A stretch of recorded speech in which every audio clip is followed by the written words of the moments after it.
talking about transformation, change, different aspects of transformation in our church. And the one key aspect of transformation, kung nasaang part man kayo ng buhay ninyo, is perspective. Alam niyo yung perspective, yung anong pananaw mo. You know, how you see things, how you see where you are, and how you see and think, you know, from just a view ng Panginoon, where you should be and where you are now. Until then, things won't really matter the way we think they matter. Kasi po, you know, and that's why I thank the Lord because He sent us some really awesome men and women of God here in our church this year to share and to speak and to share from their heart, not only in ministry, but for us to also minister to them, you know. Kaya natin, you know, and I really thank the Lord that the Lord's allowed us to have people like our speaker this morning to do that. And why do we need to do that? Because what I desire for myself and for my wife, and I hope all of you, ganun din, is that it would change the way your perspective is. Kagabi, while we were having dinner, nagkukwentuhan kami over dinner. And one of the few people I know na tumatawa siya tungkol sa sakit nila. Sabi ko kanyang umaga, ano ba to? It must be, you know, some kind of a thing with the sickness. Sabi ko, nahihiya tuloy ako eh. You know? Kasi siya may cancer, tapos tuloy-tuloy lang siya sa gawain ng Panginoon. Ako pag may sipon, ang hirap bumangon sa church eh. Parang, ang hirap eh, no? But really, it depends on your perspective. How you see things and how you see, you know, what God is trying to do and trying to teach you and tell you today. It's been a hot week. Grabe. No? Really hot itong linggo na to. But I pray that you would allow the heat to come into your soul to understand this morning what God wants you to do. Ang gusto ko lang po, ang prayer ko para sa inyo, para sa atin, ay magkaroon tayo ng tamang pananaw. Kung, you know, we've always said in our church to stop asking the Lord why. But to ask God, what?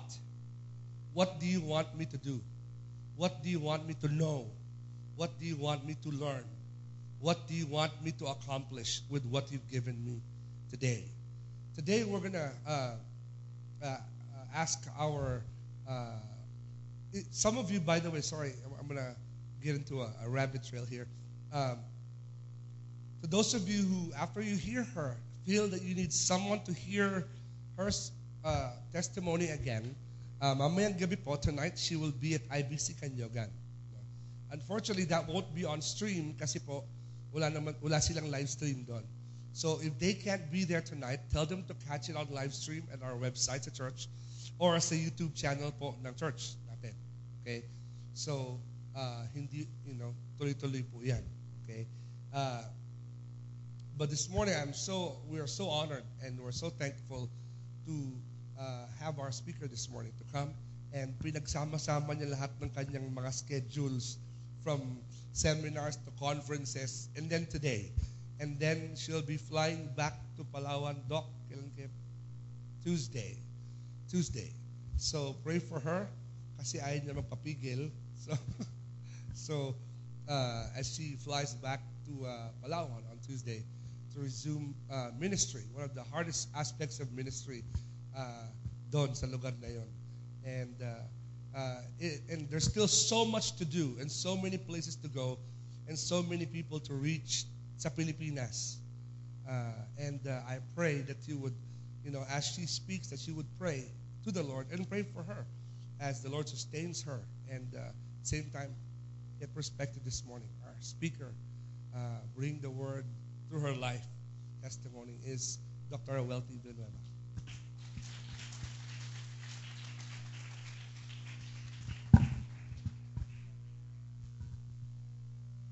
Good morning.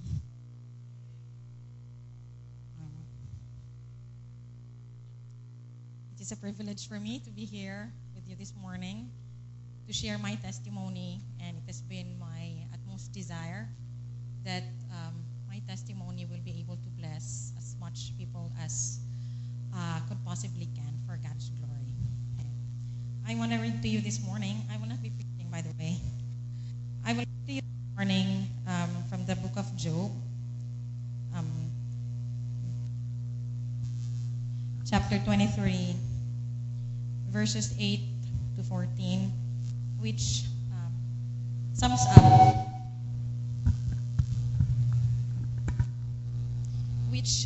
up everything in my life. So verse 8 says, that's Job 23, verses 8 to 14. I go east, but he is not there. I go west, but I cannot find him. I'm reading from the New Living Translation Bible. I do not see him in the north, for he is hidden. I turn to the south, but I cannot find him. But he knows where I am going, and when he has tested me like gold in a fire, he will pronounce me innocent. For I have stayed in God's paths, and I have followed his ways and not turned aside.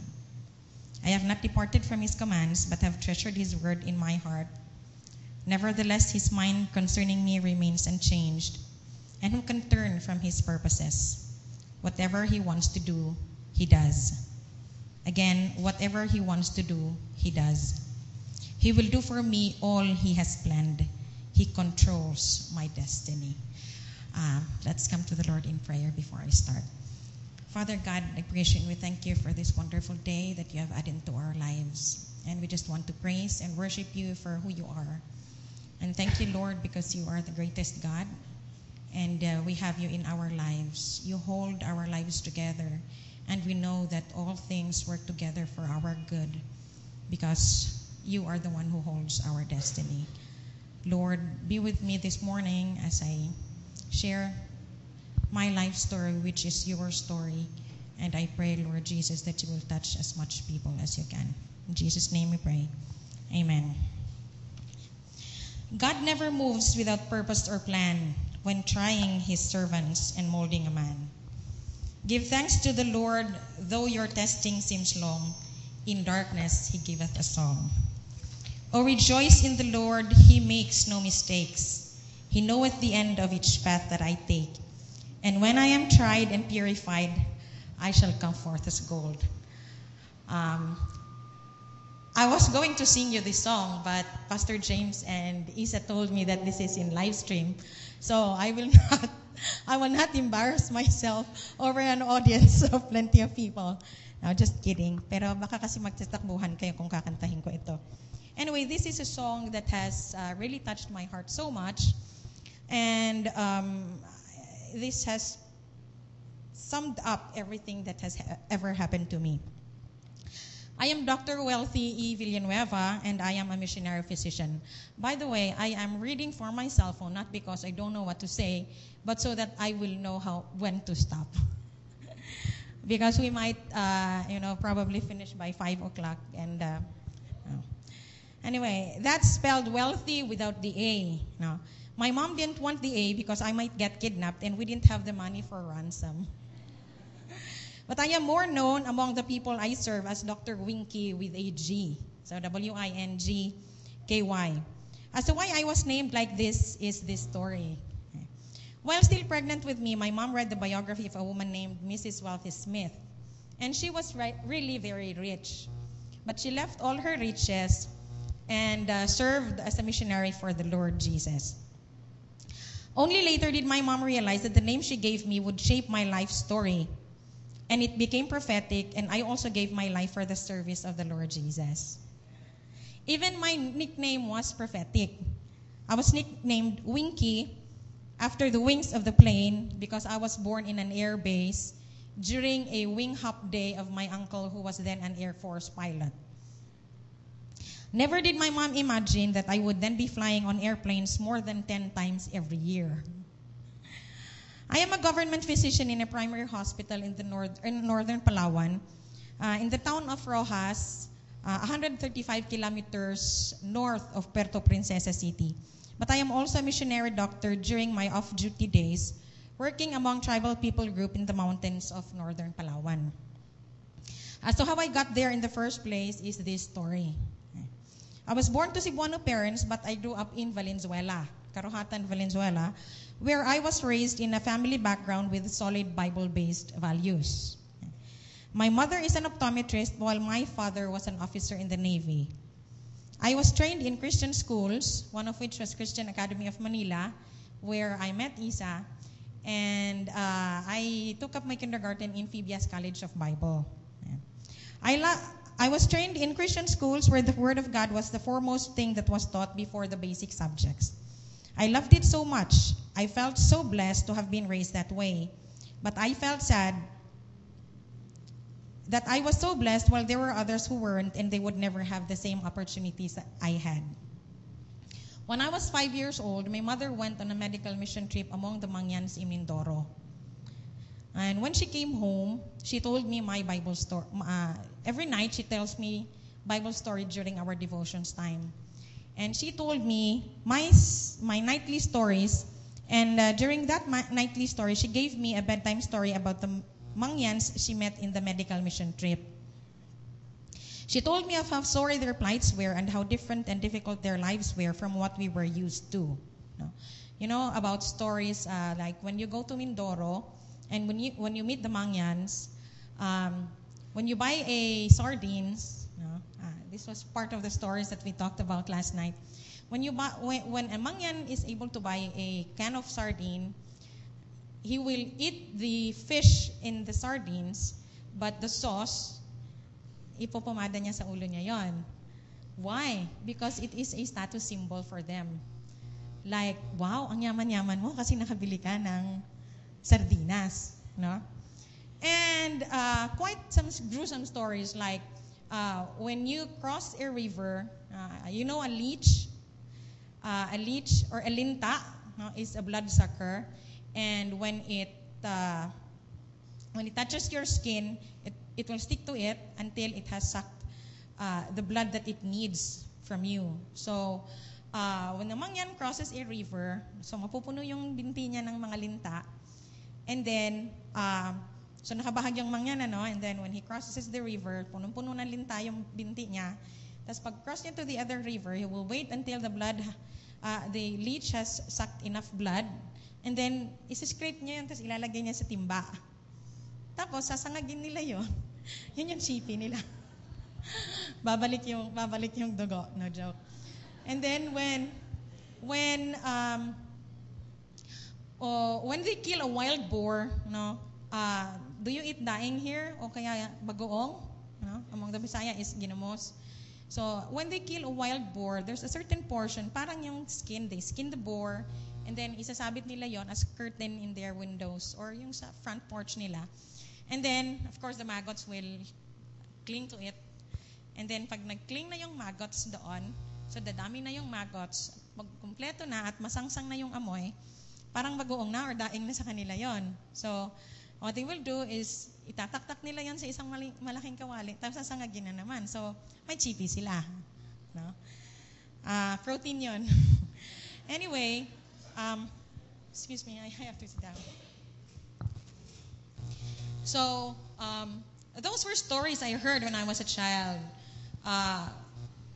And like you, my mom saw my face na, kadiri, mga ganun, But my eyes were opened early in life that people were not living as I was.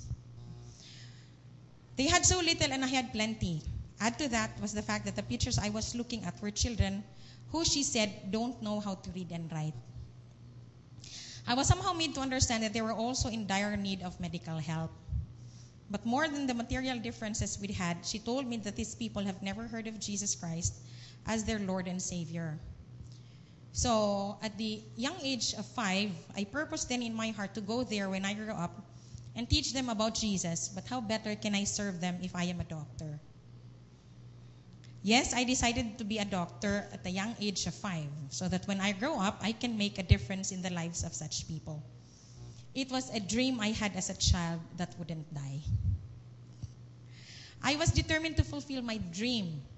So as an elementary student in Christian Academy of Manila, I would dream of the day when I would be a full-fledged doctor, and I was caring for the health needs of tribal people. I also saw myself sitting under a large tree and teaching them how to read and write. I was inspired as a young child to make a difference. It was what I looked forward to doing for the rest of my life. It was what made me persist to be a doctor, in spite of the hardships I was then facing.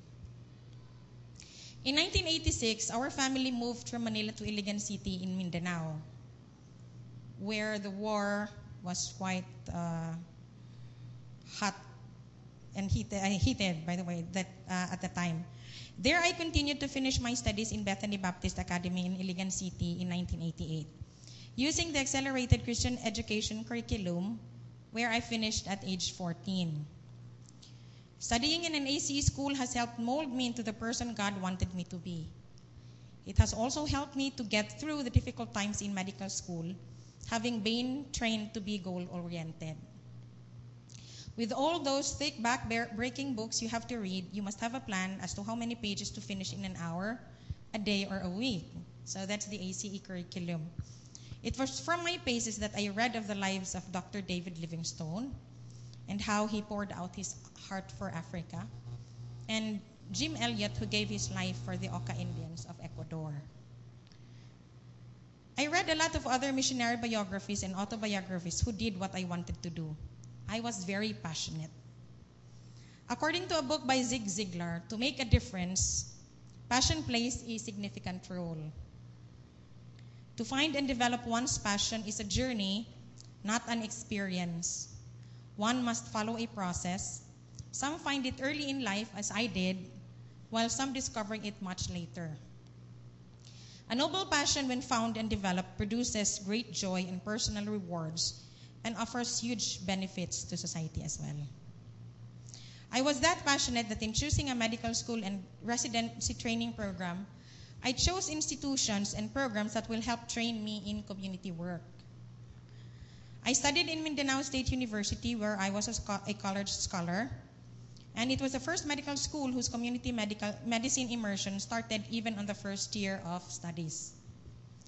Later, I decided to go into residency training at the Philippine General Hospital under the Family and Community Medicine program. It was in December 1999 on a medical mission trip in the mountains of northern Palawan that I met this Batak tribe. It was a bus trip of 4 hours down a very rocky road. So alas 4 pa ng madaling araw, you have to be in the bus station already.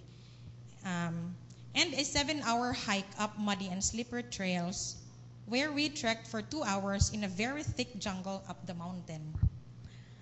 All the body fluids we have mixed during this time. Sweat, tears, and urine. As we didn't stop to urinate na. Say you carry your backpack, and then you have to be at the foot of the mountain before it gets dark, or otherwise you will be in the thick forest where you don't have any light from the sun anymore.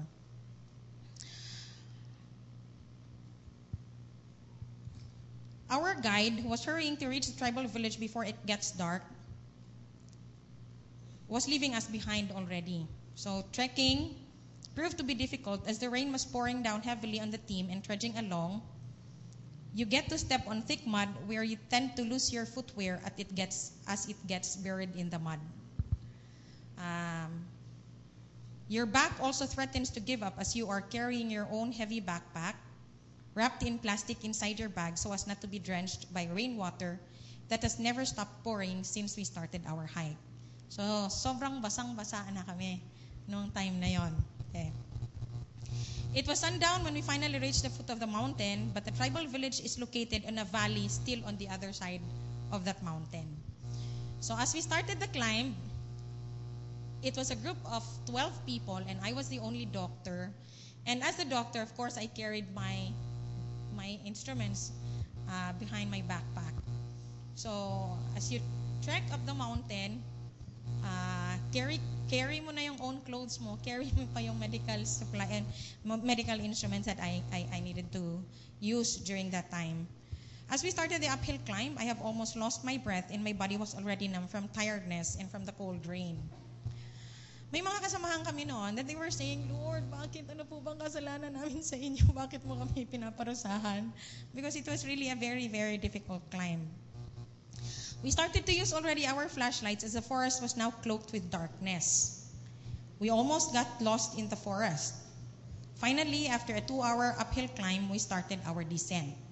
So 2 hours kami from 6 p.m.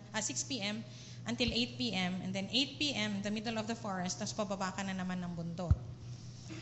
I couldn't count the number of times that I slipped and landed on my butt.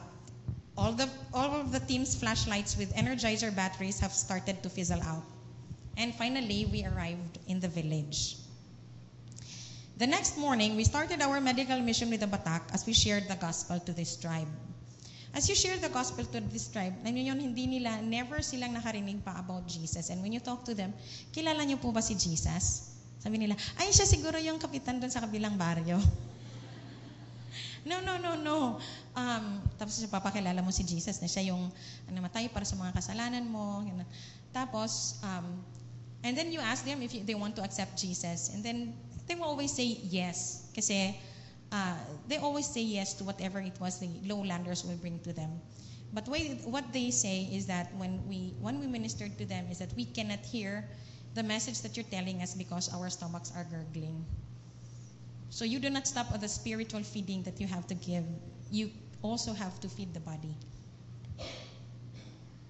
It was just a one-day medical mission, and around the next day, on the trip back to the lowlands, we had to go through to another route by the river, where we had to cross 24 river crossings. And it was a 12-kilometer hike. And the river was so swollen that your backpack had to be carried up your heads, and the water was already breast deep.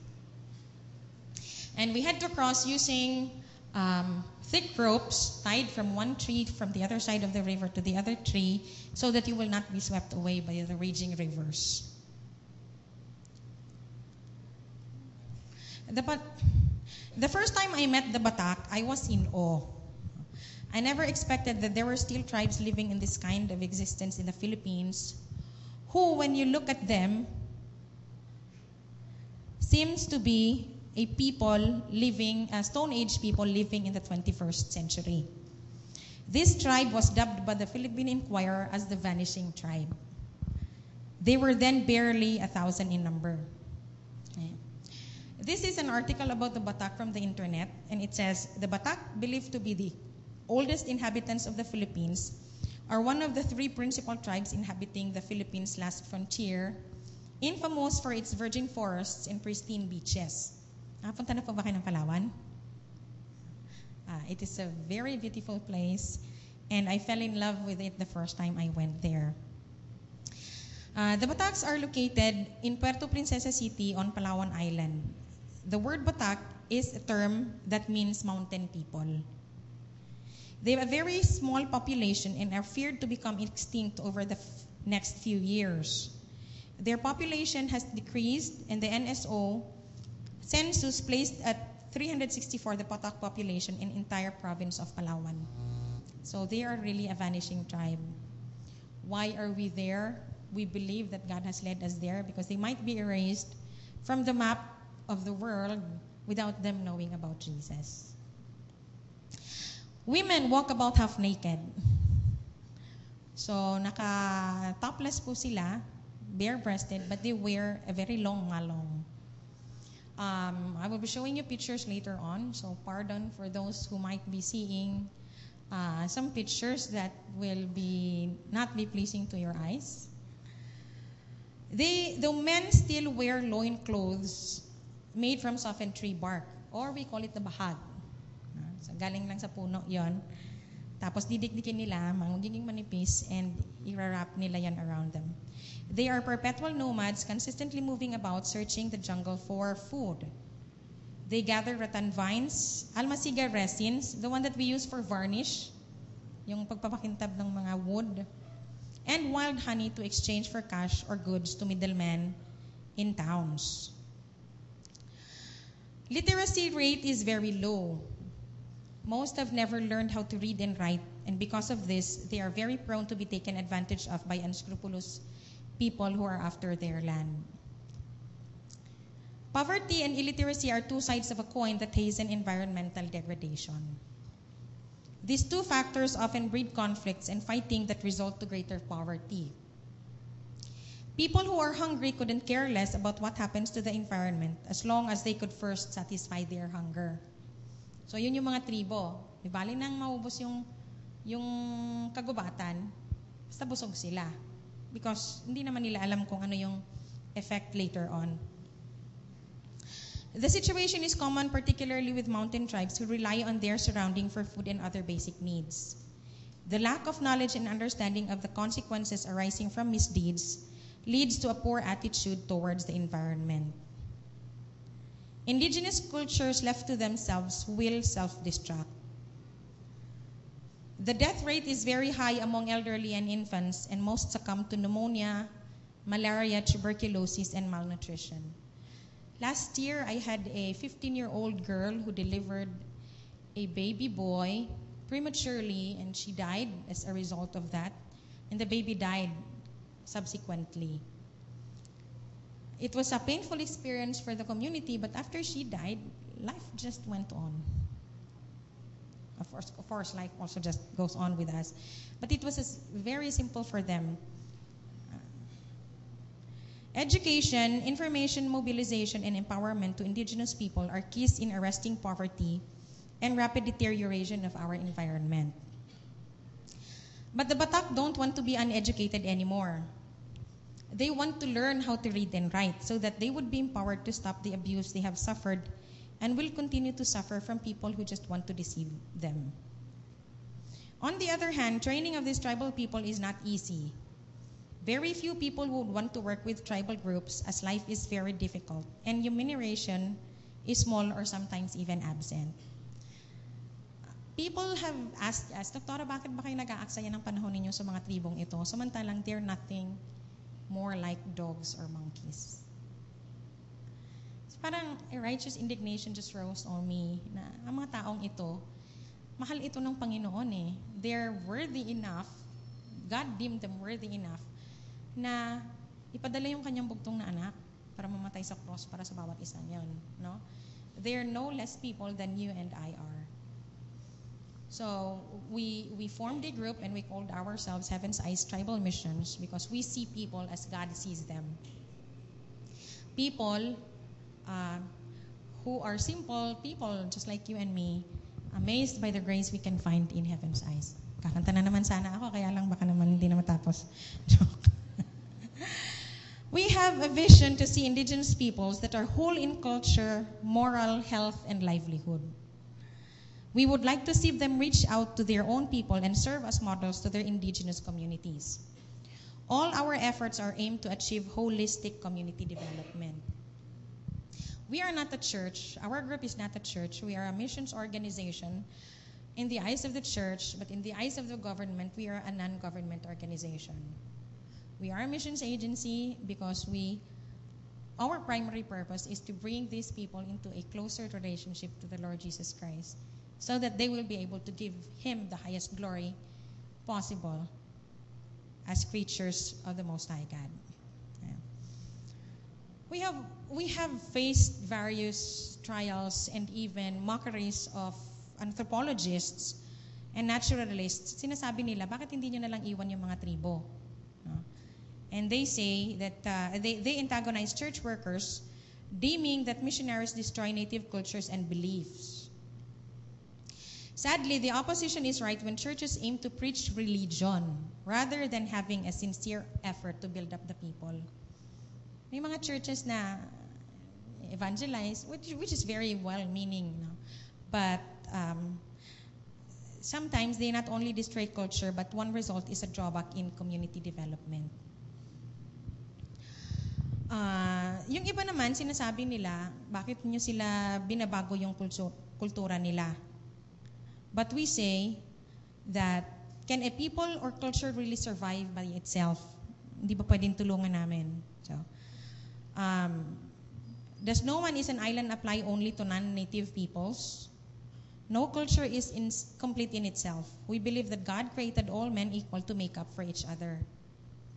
Our goal for interrupting their regular way of life is the transformation of native communities where the needs of the whole person are met. We provide people the chance to consider, choose, and implement alternatives for their lives. We see to it that the options are consistent with God's perfect intention for mankind. A life of dignity and productivity where people enjoy the fruit of their work and God's gift of peace and reconciliation. The twin goals of our transformational development, I heard your statement kanina, you're into transformation. Tama ba? Well, we push for transformational development. By transformational development, these are changed people and just and peaceful relationships. By changed people, we mean people who have discovered their true identity as children of God and who have recovered their true vocation as faithful and productive stewards of gifts from God for the well-being of all. And just imagine yung mga tribo pa, yung bababa dito, at tuturuan yung mga tao na alagaan niyo yung environment ninyo. Huwag kayong magtapon ng basura. No? Stop corruption and everything. Because we are teaching them transformational development. When I started working among the mountain tribes of Palawan in 2001 on a more regular basis, I was working as a doctor bringing medical programs among the Palawanos. I trained, kasi marami pong tribo sa Palawan, major blocks of indigenous cultures na talagang mayroong ancestral domain are the Palawanos. It's different from Palaweños. Palaweños is you just live in Palawan. Palawanos are really, yung talagang lumads or talagang native tribal people of Palawan. They have the Tagbanwas and yung least of all ay yung mga Batak. Kung sa mga Mangyan, there are 6 sub-tribes of the Mangyans, tapos may isa doong pinakamababa. Sa Palawan naman, yung tribo ng Batak, yung iniisip na yung pinakamababa na klase ng tao sa Palawan. I trained 10 tribal health workers about basic medical services to their tribesmen. Most of the learners were illiterate. So nagtuturo ako sa kanila ng first aid, tuturo ako paano manggamot ng lagnat, paano mag-treat ng malaria. Tapos may practicum din kami, akyat kami ng mga bundok-bundok, tuturuan ko sila paano gumamot ng pneumonia. At saka yung basic illnesses na meron doon sila. It was a very difficult and uphill climb of trying to teach them something orally where they won't be able to read the reference materials in case they forget something. May ginawa pa akong manual, translate ko pa. The program lasted for almost 2 years. And during my off-duty days, I would go up the mountain to teach these tribal health workers. It was then that I had malaria 4 times. During the last bout, I had malaria, typhoid, and dengue at the same time. And I was on duty at that time. And may isang taong nagpakamatay. Uminom siya ng Tayodan. Sabi ko, napakamalas niya namang nagpakamatay niya, yung doktor niya, nasa bingit din ng kamatayan. Hanap kayo ng ibang doktor kasi hindi ko siya kayang gamutin. So, they did learn, but I could not be sure that they were carrying the health programs as it should be carried out. I learned later, though, that it did succeed to a certain extent because where before missiles would strike a mountain, lahat ng children dun sa bundok na yun mamamatay. But after that medical program of ours, natuto na sila na kapag kami pneumonia, ganito yung sinyalis ng pneumonia, may mga gamot kaming iniwan, and if they cannot handle the patient, ibababa nila doon sa local hospital where ako naman yung doktor. So, natatanggap ko rin sila. Now, only a handful die as they already know how to recognize signs of pneumonia. Still, I felt that there was something I could have done more. I dreamt of becoming a doctor at a very young age. But when I was in grade 5, I would dream of teaching what I have been taught to tribal students under a tree that would shade us from the stifling heat of the sun. Parang masyado ako mapangarap ng bata pa ako. I dreamt that children would learn how to read and write under my tutelage. I would then bask in the wonder of how magnificent a job I was doing, making a difference in their lives as I taught them how to read and write. I started to practice this teaching through my younger siblings kasi I had 3 more younger siblings after me. I taught them Bible stories, tulad ng ginagawa ng mami ko. And later, their friends in their neighborhood, in our neighborhood, tinatawag nila para turuan ko na rin sila. So I started an extension class outside of the church sa bahay lang namin, which later grew to about 100 extension classes, and up to now, it's still operating dun sa church namin sa Iligan City. One of my staff right now is a product of that extension class I had when I was still 13 years old. This backyard activity grew to spread to other communities, and I loved it then. But I still wanted to be a doctor. Hindi talaga mawala. And I was still striving to be one, but I have discovered that I have a passion for teaching. It was something that occupied my mind. The whole time I was studying to become a doctor, the desire to teach younger children never left my mind. Sabi ko, ano ba ako? Magdodoktor ba ako? Magpi-preschool teacher? Kasi sa Sunday school, binibigyan nila sa akin yung mga 3, 2 years old, 3 years old, 4 years old. Sabi ko, hindi naman yata ito makakapakinig. But those were the population of children na i-assign nila sa akin. Kasi ako lang daw yung makakapag-catch ng attention nila enough na matapos yung service at church. How can I be a doctor and still be a teacher? I could not reconcile it then, but it became a growing passion within me. Sometime in between 2001 and 2002, one of the elders ng isang Batak community, sabi niya, sana magkaroon din ng eskwelahan sa community natin. May sinabihan silang isang missionary. Sabi nila kasi, yun daw mga bata nila, ang layo-layo, 4 kilometers yung dapat nalalakarin just so that they will be able to get to school. And when they get to school, they are deemed as very less individuals. One time, may isang Batak na pinabasa ng nanay ng teacher niya, tapos syempre hindi pa marunong magbasa, and she was already 14 years old at that time. And she was so embarrassed by the teacher dahil hindi siya marunong magbasa. And she was, kinulong siya dun sa may CR sa likod ng classroom. So sabi nung elder na Batak, sana meron tayong sariling school dito para hindi na aapi yung mga anak natin. So yung batang yon, nung labasan na, hindi na siya lumabas. Bala kayo, dito na lang ako. Kasi sobrang pinahiya siya. Yung lolong yon, hindi niya matiis yung ginagawa ng mga tao sa mga apo niya. So, siguro yung mga teachers, feeling nila, no? Ano ba naman to? Bakit naman pinasukan tayo ng mga unggoy sa classroom natin? Yun yung parating iniisip nila. They felt na yung mga tribo were uneducatable. No? The same year, I met people who were already working with the Batak, and it was then that we struck a partnership. We planned to start a tribal school whose initial goal was just to bring literacy programs to the tribes. Ang gusto lang naman kasi ng mga tribo ay matutong magbasa at magsulat yung mga anak nila para hindi na sila maloko.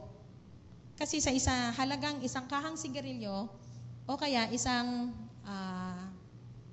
radyo, makukuha na yung hektaryang bundok na meron sila. So can you just imagine yung panggagamit ng mga panglolokong ginagawa sa kanila? We planned to start a tribal school whose initial goal was just to teach the children how to read and write. But then my need for further medical knowledge pushed it back. I was working as a doctor. But I was still a general physician then. I didn't know whether I was killing my patients or they were really dying at all already. No? So, pag may namamatay akong pasyente, hindi ko kaya, umiiyak ako parate. Kasi talaga bang mamamatay na siya o ako'y nakapatay sa kanya kasi mali yung panggagamot ko. So I begged God to train me more. And so in February of 2003, I started my medical residency training in family and community medicine in the Philippine General Hospital. In one of my devotions, I once read a statement that said, okay, listen to this. It is doubtful that God can use a man mightily unless he has hurt him deeply.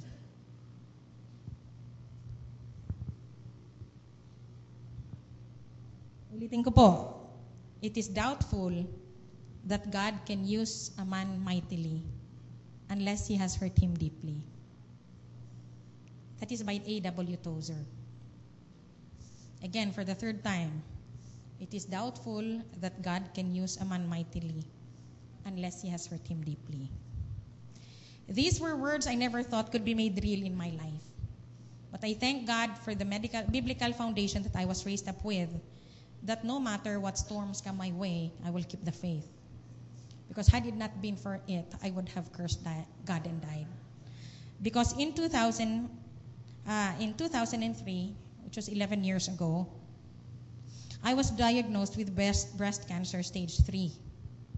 3C, one step from stage 4. But I believed in the sovereignty of God and that all things work together for good to them who love God and are called according to His purpose. When the doctor gave me the diagnosis, I went alone to Makati Med. I was alone. I had my surgery alone. Later na nalaman ng nanay ko na naoperahan pala ako. And my dad was here at that time. And she said, "Hey, your daughter is in the hospital. Get her out." Pero tapos na naoperahan na ako. When the doctor gave me the diagnosis, instead of crying and getting depressed, all I thought was, I don't know if you have heard the song, God is too wise to be mistaken. God is too good to be unkind. When you don't understand, when you can't see His hand, trust His heart. It was so funny kasi hindi ako natakot, hindi ako umiyak dahil I was diagnosed with cancer. The doctor said, "Are you alone, Doktora?" "Yes po. I'm afraid I have some bad news for you." "Bakit po? I have cancer?" Sabi niya, "How come you know? I'm a doctor." Sabi niya. Kasi I suspected it already. Before that, when I felt the mass in my body, I begged God, "Lord, sana it's not cancer. But God made it to be cancer. He couldn't understand why. 2 years na akong naglilingkod. 2 years na akong nagmimisyon. 4 na beses na akong minalaria. Nagka-dengue pa ako, nagka-typhoid pa ako. Ilang beses akong nabingit sa kamatayan. Ilang beses akong muntik malunod sa ilog. Ilang beses akong muntik malaglag sa bundok. Tapos, Lord, you didn't kill me there. You have to kill me with cancer? Why don't you just kill me now? Siyempre, there were well-meaning people. No? The typical legalist ones. They will say, "Ano bang kasalanan mo?" Sabi ko, "Lord, did I really make such a grave sin that would cause you to bring me such an illness?" And then I came to the realization, no, God is not that vengeful. And when He gives you, kung papaluin ka man ng Panginoon, kapantay lang din ng kasalanan ibinigay mo. Hindi naman ako pumatay ng tao. Next was that people were saying, it's a curse. Kasi daw, yung mga lolo't lola ko were mga faith healers before. And, well, sa family namin, we have a very, very strong history of cancer. So, my mom, 11 na magkakapatid sila. 1 died of an accident. 9 has cancer. Only my mom and my other uncle, before my mom, ang walang cancer. But my mom has 2 daughters who has cancer. 1 is already dead. Sabi ko, Lord, grabe ka naman kung mag-curse ka ng tao. Buong pamilya ang ika-curse mo.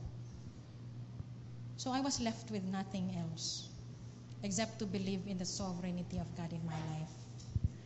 God is so sovereign. More than the doctrine of salvation, the doctrine I hold on to, whether mid-trib ka, pre-trib ka, o post-trib ka, I don't care. Whether you raise your hand or you just sing praises to the Lord silently, kung joy to the world ka o silent night ka, I don't care. Whether you wear pants in church or you just wear palda, I don't care.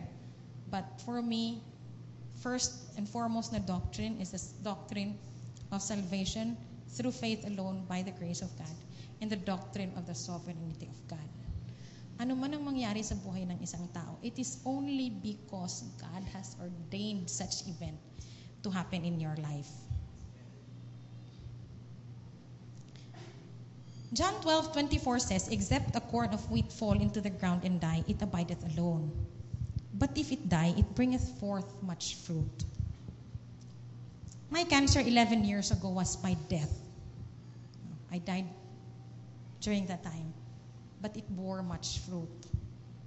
Kasi totoo, hindi ako nagkakasakit eh. Noong kaya nitong pukpukin mo akong 2x2, hindi ako nagkakasakit. Magkakabuko lang ako, pero hindi ako magkakasakit.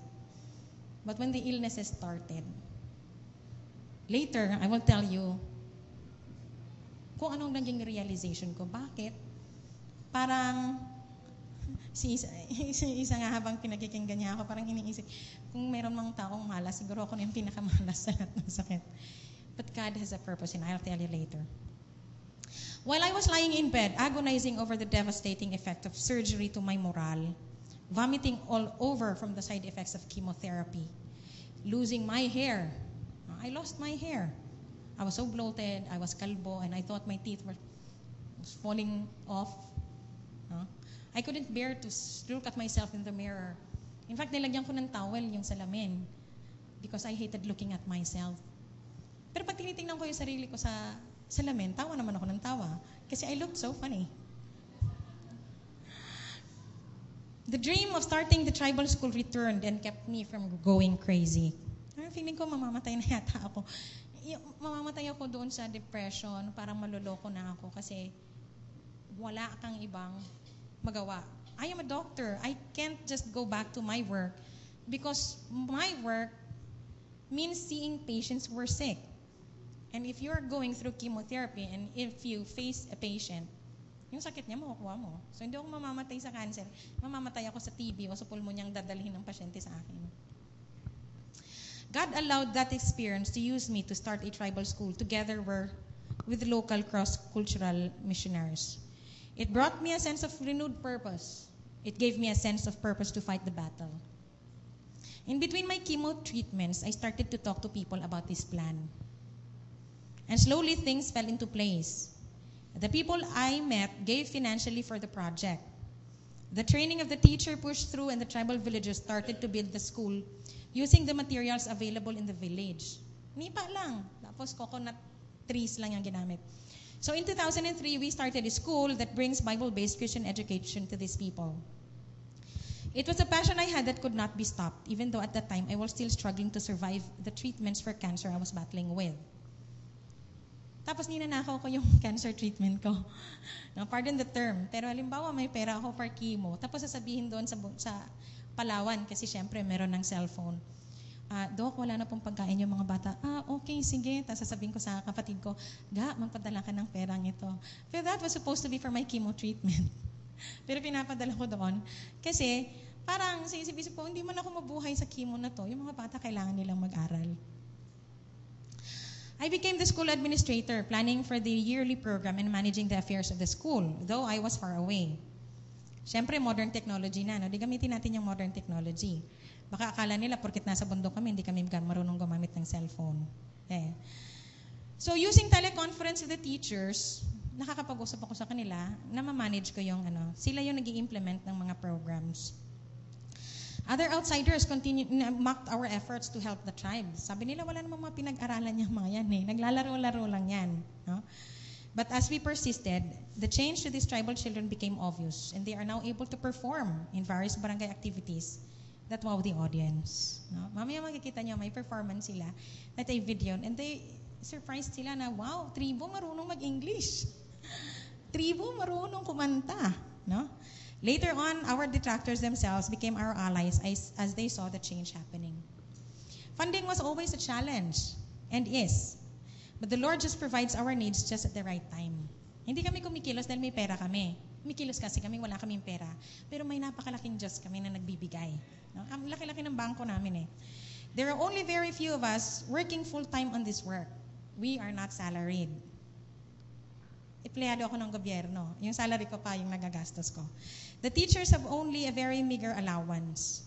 Allowance lang, pambili lang ng napkin, shampoo, sabon. We're still praying for more blessings so that we will all be able to pay our workers well. As a doctor, my fellow physicians could not understand why I remained working in a faraway hospital where I could earn so much more if I practiced in the city, where my classmates are now earning in millions of pesos annually. Pag nagre-reunion kami, kamusta yung bahay mo? Ay, laki na ng gastos ko, pare, 12M na. Sabi niya, 7M lang. Sa isip-isip ko yung bahay ko, walang M. H lang. Nipa lang po yung bahay ko. Sometimes pag nagkikita-kita kami, wow, they cross the SUVs they have crosses the city streets na almost silent, no? Habang ako naman, ang may bitbit sa akin yung Carabao card ko lang. May Carabao taxi ako, which carries me across the mountain and threatens to spill me over the river when the river waters rages with flood. But seeing these kids transformed has brought so much fulfillment for me. It is my life calling. One doctor even commented that I might not be a good doctor after all because I settled in this kind of life. Pero I have my calling. Alam ko kung ano yung tawag ng Panginoon sa akin. Seeing me passionate for these people, fulfilled and happy in my life, my doctor friend started to give for the cause. So may isa, anong kailangan mo? Sabi niya, ikaw, kung anong gusto mo, gano'n. So bigay na sila ng bigay. Noon sabi nila, ano ba naman ginawa mo sa buhay mo? Sinayang mo. No? My family wanted me. I wanted to be a surgeon. My sister expected me to be a neurosurgeon. My sister was an ophthalmologist. My mom was at the top of her class. She was top-notch in her field in 1969. Naging board examiner yung mami ko. So they all expected so much from me. Tapos, magiging taga-bundok ka lang? Baka makapag-asawa ka ng tricycle driver o kaya yung anak daw ng chieftain. So parang they felt that I chose something lesser for my life. And that sana mas malaki pa yung maaano ko sa buhay ko. Pero of course, later on, it was my sister who became my greatest supporter. Tapos yung mga doctor friends ko, who used to be my detractors, are now people also who are supporting. As I share, I don't ask people for donations. I just challenge them to be channels of blessing and be an agent of change to these people, and they give. Those who could not give know of certain agencies that give, and they connect us to them. And so our network grew all the more. I was also giving so much of my personal money to the cause that when I share to others, I tell them, I have been blessed so much, giving off so much of myself and my finances, that blessings just pour out. No? Hirap na nga gastusin ng pera ko eh. Joke. As the children were being educated, the parents desired to improve their living conditions. Hygiene improved as the school emphasized the importance of cleanliness. So kung papasok ka, pag marumi yung kuko mo, hindi ka pwedeng pumasok. May pagkain, so we feed the kids. So pag marumi yung kuko mo, hindi ka naligo, hindi ka kakain. So natuto na silang maging malinis. No? Health conditions became better. We also discipled the parents by conducting weekly Bible studies to them so that they would grow more in their knowledge of the Lord Jesus Christ. Today, we have seen the impact of education in the life not only of one child but in their culture. We have trained more than 100 tribal children from 5 villages. They started to dream. As their eyes are open to education, so did their desire to improve their living conditions. They started to have goals in life and not just merely survive it. Kasi nabubuhay lang sila ng everyday eh. Survival lang sila. Mabuhay ka sa araw na to, nag-survive ka, swerte ka. Bukas, pag hindi ka na okay naman tayo. Sige, ilibing na natin. Okay, next na naman, manganganak na naman. So it's just their cycle of life. They started to plan for their future. The children who used to be very meek and laid back now have confidence to meet other people, not from their own tribe, and talk to them as equals. Kausapin mo yung mga bata ngayon, marunong na mag-English. Hi, how are you? Good morning. Pero pag tinuloy-tuloy mo na, hindi na, gano'n na sila. Kaya huwag niyong pahirapan, baka dumugo yung ilong. Where they once used to think that they were merely tribes people with nothing to offer society, they now look to themselves as future creators of change to their other tribe members. In 2005, my hip bones collapsed from the effects of chemotherapy. I now had to walk bearing an 8 to 9 over 10 pain score. Kasi we score our pain 10 being the worst pain of all, na parang mamamatay ka na sa sakit. I was living with an 8 to 9 over 10 pain score. I felt so sorry for myself because I was still in residency training then. And whenever I was on duty, a code blue was called, I would beg the nurse to call another doctor to man the resuscitating team. Kasi tatawag nila, Doc, mayroon pong nagko-code. Meaning, may nag-a-arrest na pasyente. sasabihin ko maghanap na po kayo ng ibang doktor kasi pagdating ko dyan patay na yung pasyente. Kasi it will take 10 years bago ako dumating doon. And it was just the other building. No? So I would arrive just to pronounce the patient dead. Kasi hindi ko kayang iman dahil ang layo-layo. And it would take me 10 years to arrive at a certain destination because of the pain I was going through. I was dubbed by my fellow physicians as Mrs. House. You know, you watch House. He walks with a cane. But I'm not mean, no? Not like him. Okay. As I walk around the wards na may cane, tapos naglilimp. So alam na nila, andyan na si Mrs. House, tumutunog-tunog na yung ano. C.S. Lewis said, God whispers to us in our pleasures, speaks in our conscience, but shouts in our pains. Again, God whispers to us in our pleasures, speaks in our conscience, but shouts in our pains. Pain is God's megaphone to rouse a deaf world. For it to have meaning, our suffering must bring us to God. Unless the pain leads us to that secret inner place where God is waiting to receive us, there is no good in it. If you are a person right now and you are in pain, you must find meaning to it, or your suffering will just be in vain. Kawawa ka naman. Naghihirap ka na lang, wala ka pang surigsay sa buhay mo. Ask God for the meaning of your pain. An orthopedic surgeon told me that I needed to go through a hip replacement surgery because my hips were too damaged to recover on its own, and that I needed a hip replacement surgery. I needed an implant, but a single implant alone cost $180,000 each. I needed 2 for both hips, and it does not include the cost of the surgery yet. I was just a government doctor, and I was just on a meager salary of $18,000 a month, and I was one of the breadwinners of the family. My parents were already retired then. My other sister was also a doctor, but we were both in residency training. So I had to fall in line in the medical social services of Philippine General Hospital. Nagmakaawa ako na mabigyan ako ng hip implant ng Philippine Charity Sweepstakes Office. Wag po kayong tataya sa sweepstakes. Manghihingi lang po ako doon. My sister then was also diagnosed with breast cancer stage 4. I had to take care of her, and so the surgery had to be postponed. So every day I had to live with an 8 to 9/10 pain. Eventually, my sister died in 2007. 2 weeks later, I had to go through the first hip surgery where I almost died. I had experienced how to sit and drive myself in a wheelchair. Expert na ako mag-wheelchair. And 2 weeks later, I had to work already so that I could pay off the debts I incurred from my medical surgery. But God was very faithful in that He always provided for us. None of the my siblings stopped in their studies. We were sending them to school. Magugulat na lang ako.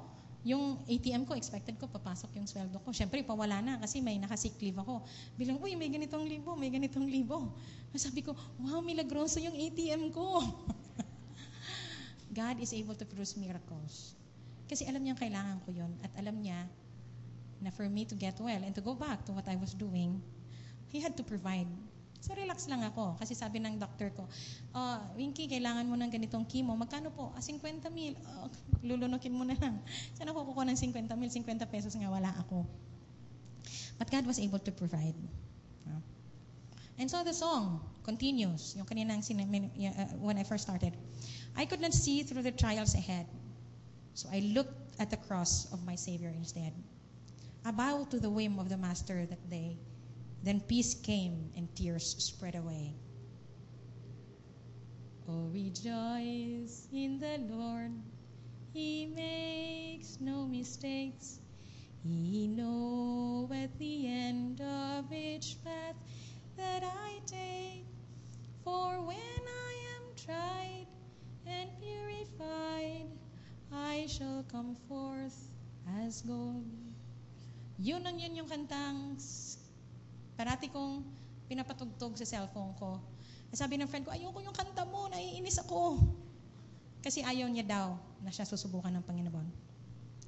Now, whenever a trial comes my way, I'm in watchful expectation of what God will do next. Then God again, while I was going through this trial in my life, used that pit experience to allow me to open another tribal school in another Batak village. So, kaka-opera ko lang. In the summer of 2007, while not yet fully ambulatory, I traveled to the village with 24 river crossings on a Carabao cart and bore the 4-hour travel to this village to enroll more than 30 children entrants to school. This was now the second school I started. In 2008, my annual medical results showed that the cancer was spreading to my first and second rib. Dito. I prepared to die. Handa na po ba kayong mamatay? I bought my St. Peter's plan. Full paid na po. Fully paid. I started to pay for my space in the cemetery. Kasi may bayad yun eh. And I planned my funeral service. Meron akong, sinong magpe-pray ng invocation, sino yung magsasalita sa eulogy ko. Kompleto na. But the pattern has now emerged. Whenever God would use me to do something for Him, He starts by giving me a thorn in my flesh. You might wonder why God has to do this to me. Napakalupit naman ng Diyos. Grabe naman ang pinagdaanan niya. Naglilingkod naman siya. Siguro kung nakikinig kayo ngayon, baka maisip niyo, hindi na lang ako maglilingkod. Ang grabe naman, naglilingkod nga sila. Ang dami niya pang pinagdaanan. No?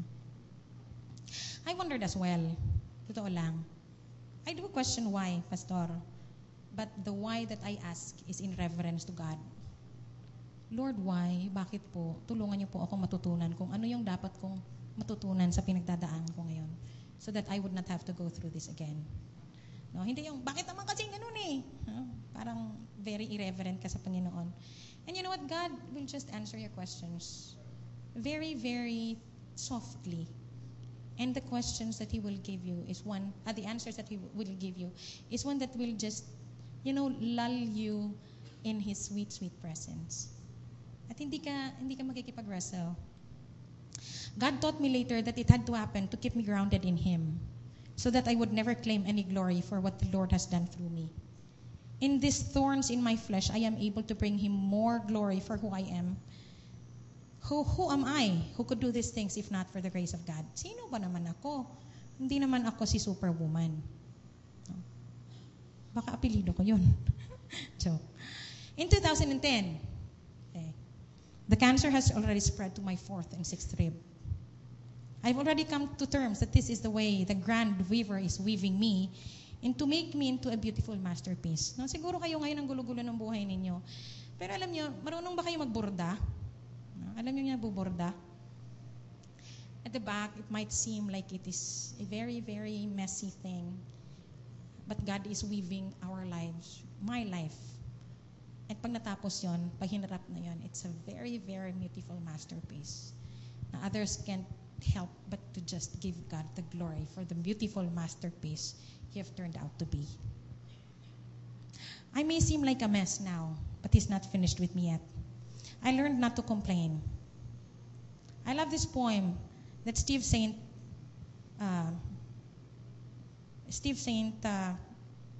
talks about when he mentions when he talks about suffering. It's about the mendicant. I stood a mendicant of God before His royal throne and begged Him for my one priceless gift that I could call my own. I took the gift from out of His hand, but as I would depart, I cried, "But Lord, this is a thorn, and it has spared my heart. This is a strange and hurtful gift which Thou hast given me." He said, "My child, I give good gifts. I gave my best to thee." I took it home, and though at first the cruel thorn hurt sore, I learned He never gives a thorn. As long years passed, I learned at last to love it more and more. I learned He never gives a thorn without this added grace. He takes the thorn to pin aside the veil which hides His face. I never thought that what I started as just a passionate desire to serve my Master would bring me any accolades, and I never asked God for it. But God would use any part of our life for His purpose, if it would bring Him glory. Kahit na ayaw mo, Lord, siguro kung tinanong ako ni Lord, anak, gagawin kitang hero, gagawin kitang Job. Siguro sasabihin ko, Lord, ayoko po, masakit. Pero ang Panginoon hindi nagtatanong, hindi nagpapaalam eh. Kasi hindi naman niya kailangan magpaalam sa atin.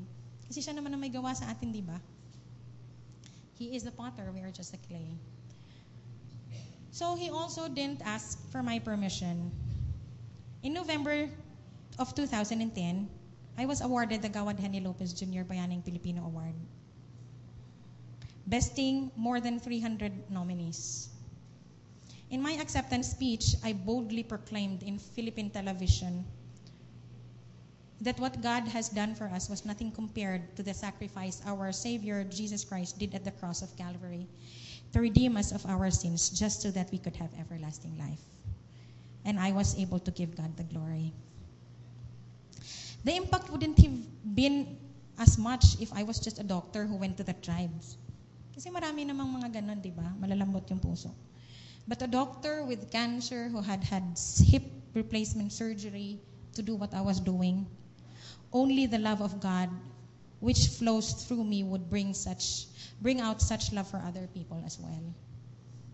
So pag nakikita ng tao, they magnify the Lord for what He is doing in my life. In 2012, I had to suffer the perseverance of a partnership in missions. Pinagbintangan ako nung dati kong kapartner. Ginagamit lang ni Doc para makabili ng sariling sasakyan. At saka yung sasakyan ko medyo mas maingay-ingay na, third hand na nga. Tapos yung bahay ko, nakubo-kubo nga lang daw. Ginagamit ko daw yung pera ng mission. They evicted me out of the school I started. Sabi ni Doc, hindi na ikaw school administrator, kami na lang. So okay, kasi sila yung pastor doon, hindi na lang ako nakipag-away, umalis na lang ako. I didn't tell them that the money that they were accusing me of was my money after all. I graciously left. A month before that, my annual exam revealed that my cancer was now spreading to my liver. I thought, Lord, could this get any worse? And then I suffered an almost financial breakdown. A very, very, very close person in my life did something that brought me so much financial breakdown. Akala ko, titigil na lang ako magtrabaho kasi mauubos lang din pambayad ng utang. Add to that was the fact that various government agencies were ganging up on me to abandon the educational program I was starting in another village. Sila na lang daw. Pero yung tribo ayaw nila. Gusto namin kay Doc. Yeah. I felt like all were against me. Maybe some of you are going through some situation, similar situation. But the song of Laura's story that says, what if your blessings come through raindrops? What if your healing comes through tears? What if 1,000 sleepless nights are what it takes to know that God is real? What if trials of these lives are just your blessings in disguise? True enough, I never expected that as a government physician, working only for the applause of one and giving my best because I am serving the Almighty God would again give me an award. In September of 2012, the Lord deemed me worthy to be awarded as Idangal ng Bayan Awardee of the Civil Service Commission for my exemplary performance as a government employee. It was an honor awarded by no less than His Excellency President Benigno S. Aquino III himself. And the third verse of the song says, now I can see testing comes from above. God strengthens His children and purges in love. My Father knows best and I trust in His care. Through purging, more fruits I will bear. This year is 2014. I will not continue telling you about my medical condition. Suffice it for you to know that I am now held in His loving hands. Nothing will happen to me that God will not allow. Without Him allowing it and only after His purpose for me on this earth is done. I am in His loving hands. Hindi pa ako mamamatay. Malapit-lapit na lang. Mga 30 years. Only God knows. Pero habang hindi pa tapos ang Panginoon sa buhay ko, magtitiis ang mundo sa presensya ko. Last March, I was awarded again by the Mayor's Award, awarded the Mayor's Award of Puerto Princesa City. A month later, I was hit by malaria and dengue at the same time. I thought if I was going to die, it should be now. I was in so much pain. I remember then how when I was suffering from the effects of chemotherapy 11 years ago, And I was in severe pain, and I begged God to ease the pain. And then I remembered the autobiography of a certain missionary doctor, Dr. Helen Rose Veer. And she was a missionary to Zambia, formerly Congo. When she was suffering through an extreme trial, the Lord told her, "Be at peace, my child. I'd only want to borrow your body for a while." Kapatid, kung meron man sa inyo may sakit ngayon, hinihiram lang ng Diyos yung katawan mo. Yun ang sabi niya sa akin eh. Anak, pahiram lang. Pahiram lang ng katawan mo kasi gagamitin ko yon para sa napakalaking kaluwalhatian sa pangalan ko. Gagamitin ko ang katawan mo. Gagamitin ko yon dahil kailangan kong saktan mo na ikaw. You have to go through this process because only then will I be magnified most abundantly in my life.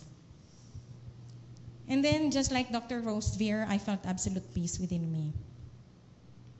Pero sabi ko sa Panginoon, Lord, hindi ka talaga gumagawa ng haphazard na bagay, ano?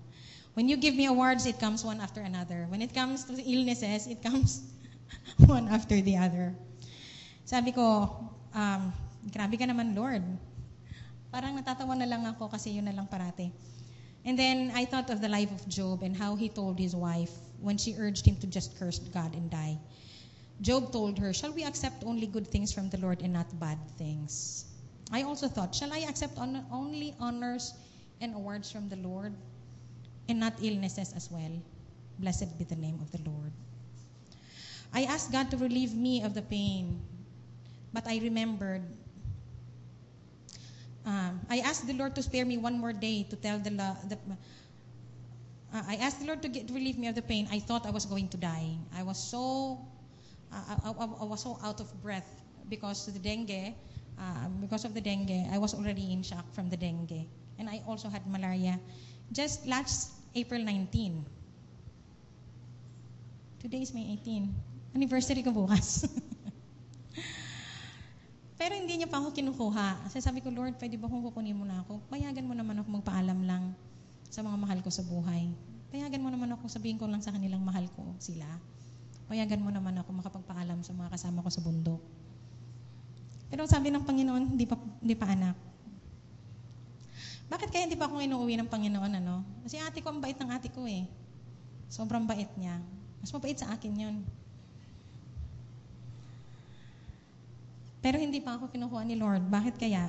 Probably because He wanted me to live so that I can be with you today. To tell you of how God has been merciful, full, and gracious to me and tell you my life story. As an individual, it doesn't hurt to reflect on what is your purpose in existence. May sakit man kayo, wala kayong sakit. May problema kayo, wala kayong problema. And that is what I did. I thought of what is my purpose in life. Yes, I was destined to be a doctor that is bringing physical pain and physical healing and comfort to people in pain. But the passion inside me to teach kept burning. I made it a mission in my life. Ito po. Pag namatay po ako, sa lapid ako, ito po ang sigurado kong nakalagay. To glorify God by living my life in the service. My mission in life is to glorify God by living my life in the service of the Lord Jesus while there is breath left in me, and create an impact that will outlive me or last for eternity. By trying to make a difference in the life of others while fully determined to be recklessly abandoned for Christ. Ang haba, ano? Anyway, ang sumatotal nun is that I am recklessly abandoned for Christ. Ilang beses na akong sinabihan ng mami ko, na manatili ka na lang sa bahay, dito ka na lang. Okay, why don't you just work in a hospital na, you're just araw-araw, limpak na salapi yung iuuwi mo, hindi ka naghihirap. But I could not imagine living my life any other way. This is my calling. How can I create this impact? What does it mean to create an impact? Impact ba yung parang magiging binibining Pilipinas ka? O kaya maging presidente ka, o congressman ka, o senator ka, tapos kakaroon ka ng impact kasi madadawit ka sa PDAF na controversy. No legacy is automatically left. It doesn't just tumble off a cliff and fall into place at the bottom of the hill.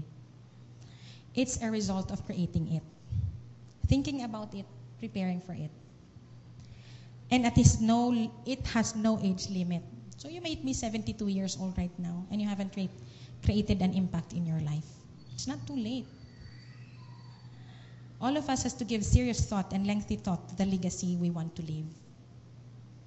Because what we are doing now is history tomorrow. As I finish my story, I want you to think about how great God has been in my life. I want you to think about how God has carefully cared for me through the years, in spite of the sufferings I had. You may think that I may be a very strong person to survive what I went through. But I want to give you this very stern advice. Listener, if you feel constrained to praise the instrument, stop and give God the glory. There isn't an iota of strength in me apart from Christ who strengthens me. Wala po akong ginawa na kapuri-puri. Wala po akong ginawa na worth palakpakan. Wala po akong ginawa para makatanggap ng kahit kakatiting na papuri. Lahat po yon ay dahil po sa grace ng Panginoon sa buhay ko. Kaninang umaga, I had my devotions. And it talked about 2 Corinthians 1:8-9. Yes, I was crushed, so much that I despaired even of life. But that was to make me rely not on myself, but on the God who raises the dead. 2 Corinthians 1:8-9. And there's this poem again.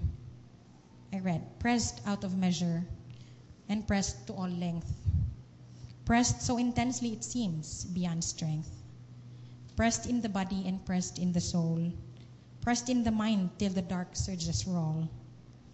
Pressure by foes and a pressure from friends. Pressure on pressure till life nearly ends. Pressed into knowing no helper but God. Pressed into loving the staff and the rod. Pressed into liberty where nothing clings. Pressed into faith for impossible things. Pressed into living a life in the Lord. Pressed into living a Christ life outpoured. The pressures of hard places makes us value life. Every time our life is given back to us from such a trial, it's like a new beginning. And we learn better how much it is worth and make more of it for God and man. The pressure helps us to understand the trials of others and fits us to help and sympathize with them. Why am I effective in ministering to hurting people? Because hurting people wants people who have been hurt to minister to them.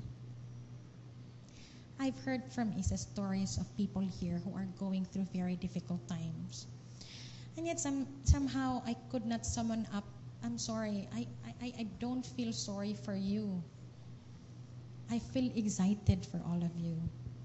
For the people she shared to me of how difficult your lives has been through. Yung mga, well, hindi na naman minention yung mga pangalan, pero yung mga nagdadaan daw ng problema dito. I tell you, whenever I hear of stories of people going through severe trials in their lives, I don't feel sorry. I feel excited. Kasi I know that God will use that trial you are going through right now into bringing Him much glory in front of other people. They know I understand their pain. I have been through it as well. Was it ever a sacrifice for me to leave behind a promising medical career in Cebu City to work as a missionary doctor among tribal people where I've had numerous illnesses I couldn't count anymore? I say never. If I didn't obey the call of God to serve Him in the mountains, to bring Christian education to tribal children, God would have chosen another doctor to start this tribal school, and I would have lost the privilege of serving the Most High and absolutely awesome God by bringing Christian education for underserved people of society. For all I am and all I hope to be, I just want to be my utmost for His highest. To God be the glory.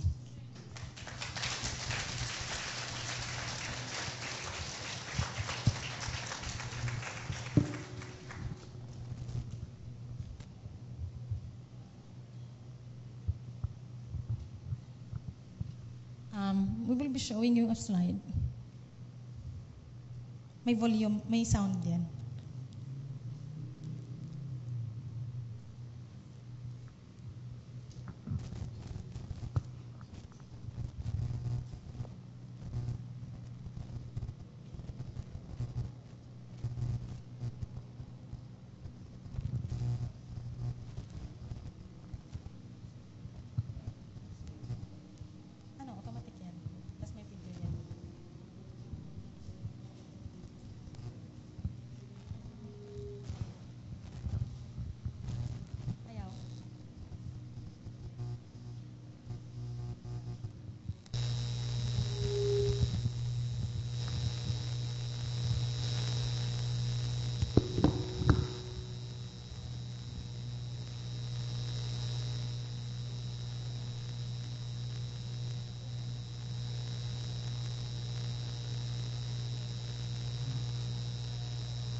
During Doc Winky's talk, I was taking some notes.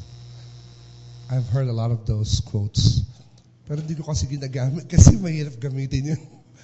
Mahirap gamitin yun. My dad used it during his time. Those of you know that. Pero those quotes are reserved for people who go through things like that. I can't even compare. But in all of what she said, I love what she said in the middle of the whole thing. Sabi niya, if you are in pain, get perspective. Get the purpose of your pain. Otherwise, walang purpose. O nga naman. Pag nasasaktan ka, pag sinaktan ka, pag nawalan ka, pag may sakit ka, kung ano man yung pinagdadaanan mo, get God's view of it. Get God's purpose for it. Otherwise, it just becomes a random thing. Sabi nga ng mundo, kamalasan lang yung inabot mo. Kung walang purpose at di mo hahanapin yung kalooban ng Panginoon, doon sa pinagdadaanan mo o sa pinagdaanan mo. Otherwise, it just becomes blind pain, blind sickness, blind kung ano man yun. Ang masakit nun, hindi naman kasi ganun eh.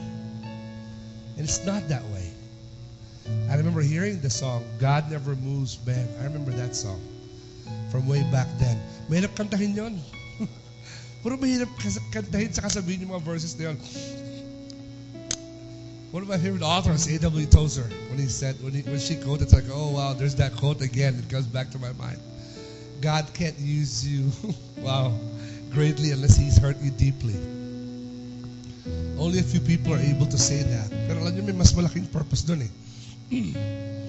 Ang mas malaking bagay doon is that, you know, and you get inspired when you hear Doc do that and see the things that, you know, she does. And that presentation will show, I'm going to show it tonight, you know, because I want you to see it tonight.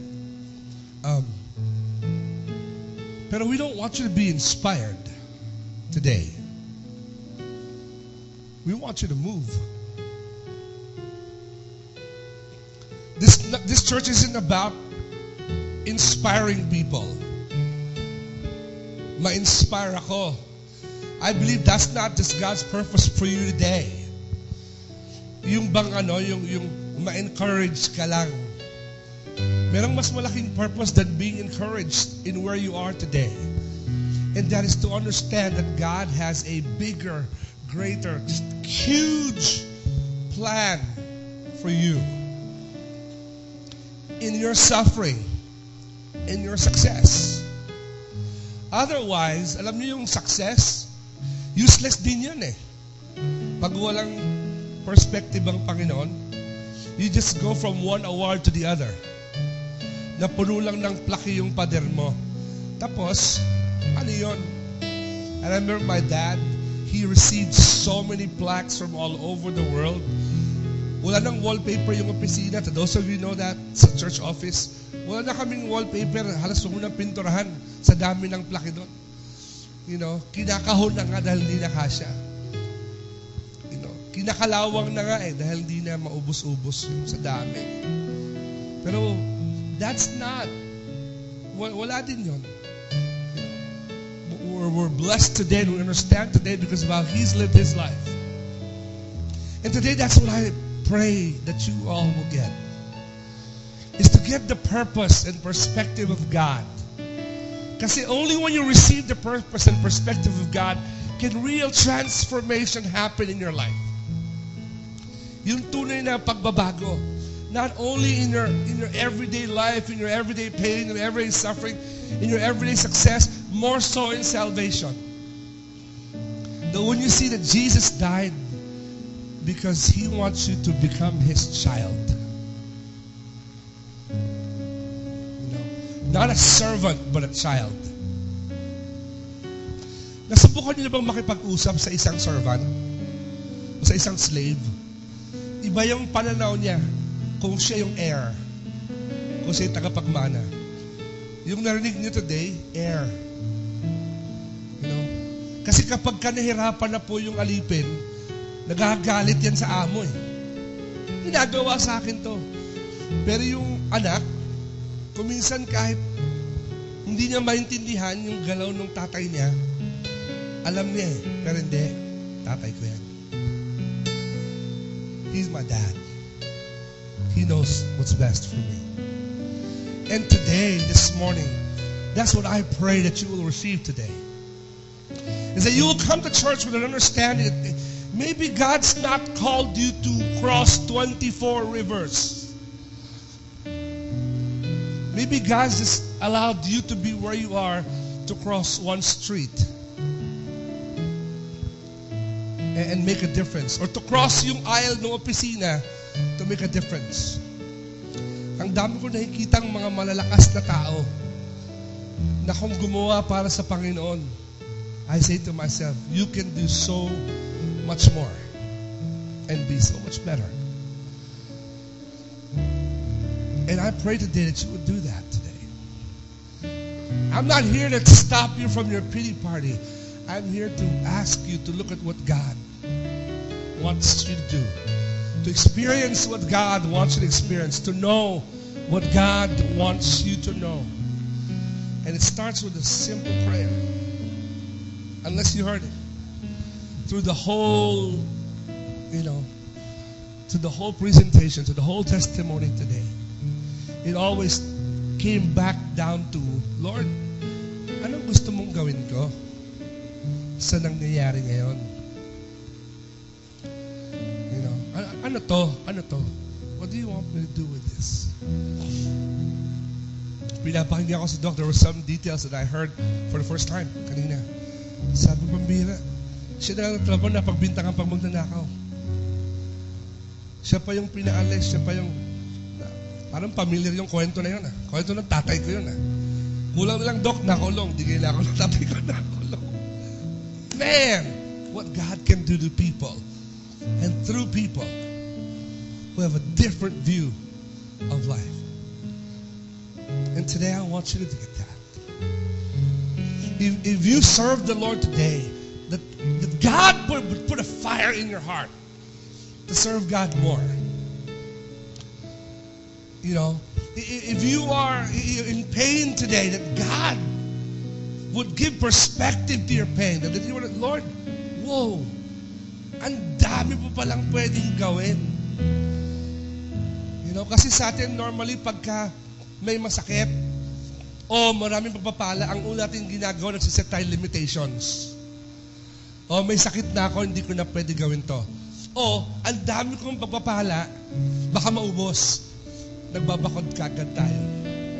And God says, you're an alien and a stranger. Keep walking. Marami pa akong pwede gawin. And today I want to challenge you to do that today. We're going to pray today. So I'm going to ask if you're able to stand with me today. Okay? If God has spoken to your heart, God has spoken to your heart, God's speaking to you today. Habang kinukunan ko si Doc ng testimony, I wrote down on my Facebook page, what's your excuse? What's your excuse? If God's spoken to you today, kinausap ka ng Panginoon, and He's saying to you, alam mo, meron akong mga gustong pakita sa'yo. O gusto kong gamitin yan. Sabi nga ni Doc, hinihiram ko lang yung katawan mo kasi may gusto akong gawin. Ako ayoko nang hiramin yung katawan ko, bibigay ko na lang, mahirap yung hinihiram. Masakit eh. Can you allow the Lord to give perspective with what you're going through today? And to say to the Lord, Lord, kung ano pong pwede mong gawin with my life, I want to see that. I want to do that. Gusto ko pong ma-experience yun. Gusto kong malaman yun. Gusto kong maramdaman yun. I want to see that happen in my life. If the Lord has spoken to your heart today, would you come to the altar with me and pray? Okay? I know it's tough. Mahirap na admittance kasi, but if the Lord spoke in your heart, would you come to the altar with me and pray? And let's seek the Lord. Sabi na, Lord, Lord, ako po Wala po akong sakit, pero sumasakit ang ulo mo sa akin. So Lord, gamitin mo po ako. Lord, I want to know what your purpose for my life is, what your plan for my life is. Yun ang gusto ko sa mga speakers na ganito, nawawala lahat na excuses natin, no? Wala nang dahilan. Would you get God's perspective of it?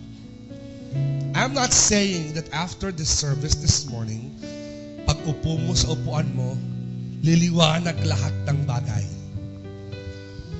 Pero alam mo, I believe the Lord's going to show you some things. And He's going to change some things in your life. He's going to allow some things to happen in your life para magbago, to get an understanding, a perspective of what God is doing in your life. But you have to let God do that. You have to say to the Lord, Lord Jesus, here I am, and if you can use me, Lord, andito po, ready po. Ready po ako. God may never call you to go to the tribes, to go to Palawan or Mindoro or Mindanao, kung saan tayo may mga ministries din doon. God may just be calling you to understand what He wants you to do in your family, in your life, in your work, in your job, in your sickness, in your pain, in your struggle, in your success. Otherwise, sayang lang yan. Sayang lang. Sayang lang. Maybe you're here today and you're saying, wow, grabe ang tapang ng aling to, parang ready siya mamatay. It's not more about being ready to die, but it's knowing that dahil meron kang relationship with Jesus Christ, you know where you will go after. Do you? Meron ka bang naalalang time sa buhay mo na sinabi mo sa Panginoon, Lord Jesus, baguhin mo po yung buhay ko. I want to know you as my Savior and my Lord. Ayaw kitang makilala bilang isang, religion. But Lord, gusto kitang makilala, baguhin mo yung buhay ko. Gusto kitang maging tagapagligtas. That if I were to die today, I would know in faith that I would go to heaven. If you don't remember a time that you've ever prayed that prayer, ngayong oras na to, right here, maybe you're listening to us live on radio or watching us live on stream, or maybe you're here in the auditorium today, sabihin mo sa Panginoon, Lord Jesus, umpisahan mo po yung pagbabago sa puso ko ngayong oras na ito. Forgive me of my sins and change my life. Maging Diyos ka ng aking puso at buhay ngayong oras na ito. Maging Diyos ka ng aking puso at buhay ngayong oras na ito.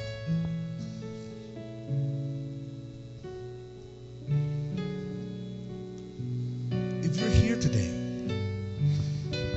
and maybe you're a Christian, maybe you're already serving the Lord, maybe ngayon sabi mo, wow, ang dahil palang pwedeng gawin ng Panginoon sa buhay ko, anong ginagawa ko dito? What am I doing with me? Maybe you're like me. I kind of came to an understanding that, maybe I'm sort of wasting my time. Kunin mo yung perspective ng Panginoon, yung pananaw niya. And sabi mo, Lord, eto po yung nangyayari sa buhay ko. Alam mo po yun. But Lord, higit sa lahat, gusto ko po gamitin mo to ayon dun sa plano at purpose mo sa buhay ko. Kasi ayoko po mangyari na matapos lang to, tapos gano'n ulit. Tapos next pain, next sickness, next ganito, next success, next ganito. Lord, I want it to be something more. And that something more has something to do directly with God's plan and purpose for you. I think some of us are going to have to ask some real forgiveness from the Lord. Lord, sorry po. Sorry po. I have messed up. Not done what I'm supposed to. Let me serve you with all I have. Let me serve you with all I've got. I keep reading the verse that Doc mentioned kayo. It's like, wow, this is unreal. Yung sabi niya, pag yung wheat, hindi namatay, isa lang siya. Pero pag namatay, mahanak siya ng marami. Hindi ko ibig sabihin nun, dapat kayo mamatay physically. Parate. Sometimes we'll have the privilege to do that. But may mean that you're gonna have to die yung panaginip mo, yung plano mo, yung tingin ng ibang tao, para manganak to at maging mas maraming pwedeng gawin ng Panginoon para doon. Would you let God do that today? We're gonna pray. Father God, we come before you today.